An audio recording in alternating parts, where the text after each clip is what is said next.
Alex, How are you? I'm well. How are you? I'm good, man. 3 days before your fight, how you feeling? All right. I feel great. Ready to go. Happy, grateful, and I'm doing what I love, so that's why we're here. How did you make 145 for so long? It wasn't for so long. Man, it was a struggle for me, man. Big struggle. I'm like kind of like, if there was a 150-pound weight class, that would be very ideal for me. It's just a really tough stretch to 45. Very hard. Kill myself type of weight cut camp. More focused on like cutting weight than training. I did really well at 45 though, but you know, I screwed up that opportunity down there, and I think now that I'm a little older, also it's probably better for my health to be at 55. One question about Patty, 'cause you know it's coming. I guess how is it dealing with his fans first? I guess since December, and then now with him saying that he wants a rematch because he was injured in the fight. Like, what were your thoughts on that? His fans are my fans now. Every now and then, there's always someone that's like, "You're Patty's son," something like that. But like, if you look at his page, people send me like screenshots of the comments on his page, and it says like 30-27 Gordon, 30, nonstop Gordon's son. This I don't know. That's like a thing, I guess. But I would say like 99% of the world or MMA fans think I won that fight, and I gained a lot of fans, man. People from Liverpool and London constantly message me, "Oh, you beat Patty. You got to fight him again." So it might have, with that decision, really the only thing that I missed out on was the other half of my check, which sucked, but like I'm not like struggling for money. So I think it might have been a positive thing for me the way it turned out. What were the emotions like after that fight? It was a big fight. Yeah. You were the first guy to beat Patty in the UFC. You lost your paycheck. Like, what were the emotions like after that fight? Yeah, it really sucked. I was super upset. I went back to the hotel room. I was kicking shit and throwing shit. I was cursing at my friends and family. And then, over the next couple of days, I started to see, that it was a good thing. And, it propelled me as a person and as, a personality within the industry. So, it was a lot of it was positive, and now I'm going into a fight which is a forward fight. So I believe the UFC figured that I did a good enough job to get a fight that's higher up. When you got the name Bobby Green, what was your reaction to it? I was like, oh shit, he's fucking good. Excuse my language. Man, he's veteran, man, and he's really good. He's beat a lot of really good guys. He's got great boxing. He's got great underrated wrestling, great takedown defense. He knows how to get up underneath people, and it's going to be a puzzle for me. I think besides like Diego Ferreira and Charles Oliveira, this is my toughest fight to date. Definitely tougher than Patty, but that's why I'm here, right? To fight the best guys and to climb the ranks. So, with everything that I've gone through, I think this is just, and where I stand in my career and where Bobby stands, I think it's like perfect fight for me right now. On paper, it's a very fun fight. I know you said that you wanted to show off more of your boxing. Like, do you and obviously Bobby Green loves to stand there and bang. Like, are we going to see a banging fight? I think there's going to be a lot of striking involved. I don't necessarily think I'm going to sit there and try to get into my Philly shell boxing stance and try to outbox Bobby, who's clearly very good at that. But I just got to mix it up, man. That means striking, everything, my whole arsenal. So I've been working on it very hard, and, I know I have the tools to get the job done. So. And finally, for me, just I want to know how's recreational behavioral health going? Yeah, Recreate Behavioral Health Network. That's a treatment center that I'm partnered with. We help people on a daily basis. And if anyone needs help, like DM me. And I'm not just, trying to get you into rehab. Like I'll talk to you just to talk to you, see how you're doing, And I always tell people, listen, like you have to, if Recreate's not a fit for you, I'm always here to talk to, or go to a meeting. Like, do what you got to do every day. It's not just about, treatment is not the only way to get sober. So, I'm always here to speak to for anyone that is struggling with anything. I tried killing myself. I tried, I was an addict, obviously, all sorts of other problems.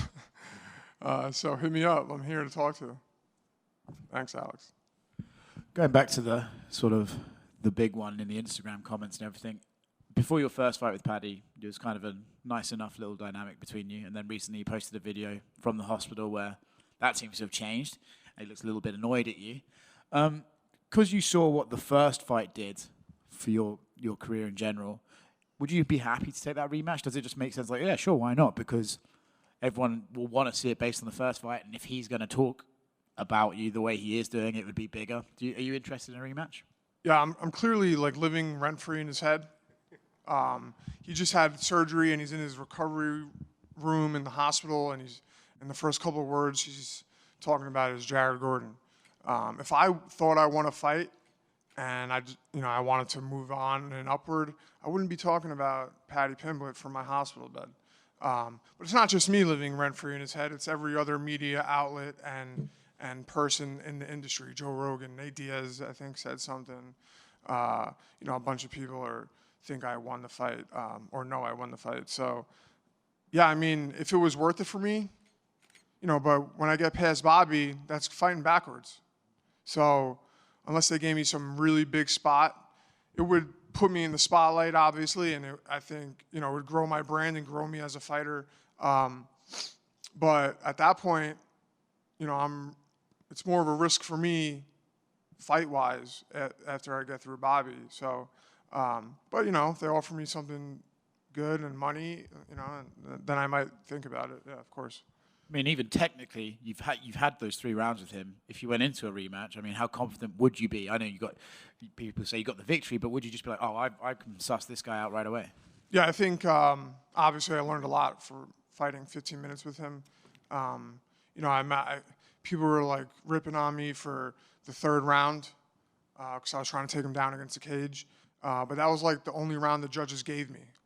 So if I won that round, then I clearly won at least one of the first 2 rounds. But I was expecting him to be a lot more unpredictable when I went in there with him. So I was kind of like, I don't want to say gun shy, but I was fighting safely. Because, looking at his first 3 UFC fights, he came out guns blazing. So like, I think that I would just have to like pick up the pace a little bit more and get going a little faster, if there's a next one. Because you mentioned about the criticism in the 3rd round, that just reminded me. Did you hear Dana White's comments afterwards? He was like, kind of didn't even want to talk about robbery. Yeah. He was trying to sort of say the conversation was more about your tactics. What was your reaction to that? Well, so when I first heard what he said, I was upset, obviously. But then when I saw the judges' scorecards and that the 3rd round was the only round I won, it's like the argument kind of gets like erased. Because the first 2 rounds were fun, and I did great in those first 2 rounds. I reversed every takedown he went for on me. I had like 6 minutes or something of control time. I took him down, and I landed more strikes. So I don't know what world he wins that fight in, But you know what, man? Dana texted me the next day and was like, "We're going to treat your next fight as if you won this one." So, and they did. So thank you, Dana. You said about you were kind of expecting him to be maybe a bit more unorthodox. On Saturday, I think Bobby Green can be about as unorthodox as they come in terms of striking. So when you're fighting a guy like that, and you mentioned then like, oh, that can make you not gun shy but reserved and sort of cautious, knowing that can eventually kind of fuck you if the judges don't look at it a certain way, do you have to just be like, well, I might get hit with something unorthodox on the way in, but I have to be aggressive in order to stop that from happening. Yeah, I'm expecting to get punched in the face a lot on Saturday, and I'm expecting there to be blood, from both parties. But I truly believe I haven't shown my full potential yet in there, and what I'm really capable of. If you watch my first 2 UFC fights, there was a lot of glimpses of who I am and what I could do. And then like the next 2 after that, I got hurt and I got TKO'd in the next 2 fights. So I kind of was like, I kind of just have to keep my job here and started fighting safely. But I'm in the groove right now, man. And, I've rattled off some, in my last 5 fights, I'm 4 out of 5. I lost to Grant Dawson, which I did great in that fight. And then he caught me in the last round. It was a tough fight, but, I had him shooting for my legs the whole time. And I looked great on my feet. So I learned a lot from that fight. But, fights, you just there's moments in training and moments in fights where you're like, all right, I'm in the zone, And I just have to get into that zone and get going fast with Bobby. I can't let him catch a rhythm. So, but yeah, I'm expecting to show the world who Jared Gordon is. Hey, Jared. Hi, Amy. I just have one for you. It might be a little weird question, but that's my specialty, by the way. Okay. Would you have rather gotten the win but not received all of the respect and all of the support? Or do you prefer that you lost the fight, but now you see kind of how the community views you? So yeah, I've thought about this. If I won that fight, the narrative would get switched. Oh, you beat a bum, or that fight sucked, whatever. You know how the fans, they're so fickle. So the only thing that would have been better would be getting better about winning would be getting the second half of my check. But I'm not relying on fighting for money. So, I think it's turned out better than winning would have been. You mentioned that Dana said that he's going to treat it like you won. Did he give you any kind of backstage bonus or anything? I got something. It wasn't like my full paycheck, but what I think he meant more was that we'll treat your next fight as if you won, so like a forward fight, yeah.